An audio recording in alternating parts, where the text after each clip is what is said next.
There's a member of the Thrive Mentor team. His name is Tim Redmond. And if you're watching this is just an example. If you don't have any capital, I know I didn't have capital when I started my first business. I had zero money. I worked construction to save up the first $20,000. There's people like that, like Tim, where they'll say, hey, for 5% of your gross revenue, I will basically be your accountability partner and coach you to growth. And there's people like that. So don't feel like if you don't have the money right now that you can't do it. There's a way to barter, there's a way to trade. Right. You have to start with what you have. Absolutely. If you have a great idea, then you have to pursue it, because there are people out there that will support you. One of the things, one of my heroes was George Washington Carver, and he said, start where you are, use what you have, make something of it, and never be satisfied. And so that's kind of been one of my motivating statements in my life.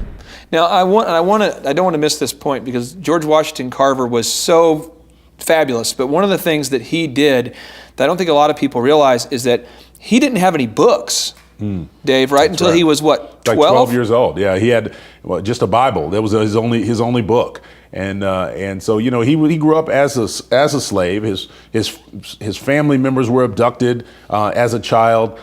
He had very little going for him. One book. He was very sickly too as a young man, and so he used what he had, and he became very proficient in nature because that was the one thing he could do. He could go out and go for walks. So he'd go out in the morning and walk through, and he'd sit there and study the trees and study the plants. So he became an amazing botanist. He used what he had at the time, and as he grew, he added whatever resources he could find. So if you have a Bible and you're not a slave, you have no excuse.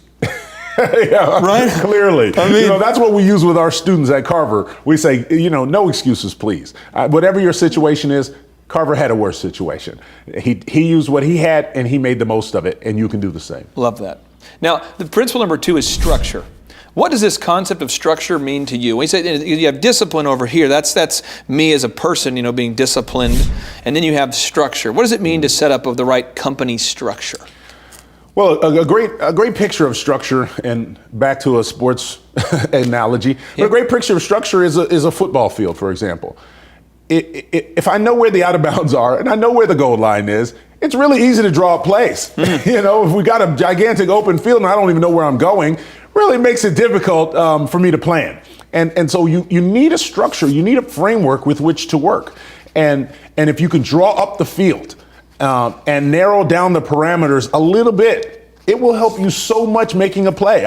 I can tell my receiver, run 5 yards and then go out, or 25 yards and then go deep. We need something deep. But without the lines on the field, how do I know where to go? Down to the stump or somewhere around the stump and then turn around.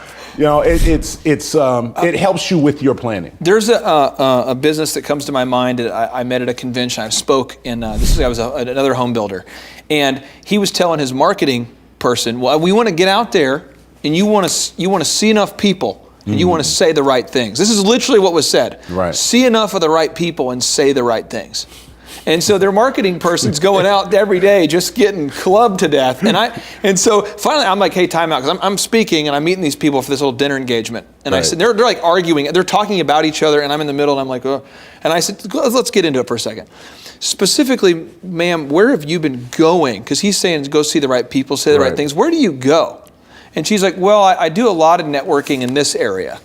And the owner's like, why would you do that? You could never possibly find somebody who wants to build a house there. And she's like, I don't know, I didn't know. And so I think it's important that the business owners, we have to look at ourselves.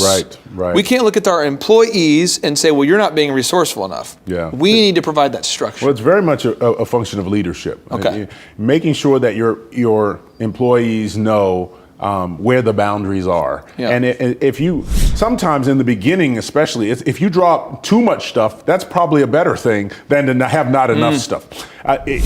People can learn to be creative later. But at the beginning, at least give them so much structure that at least they can see this is where I need to go. And that's why I love mentors, because I can follow someone. I can see what's happening. It gives me parameters. It helps me learn. And then if I want to step outside the box, I can do that on my own.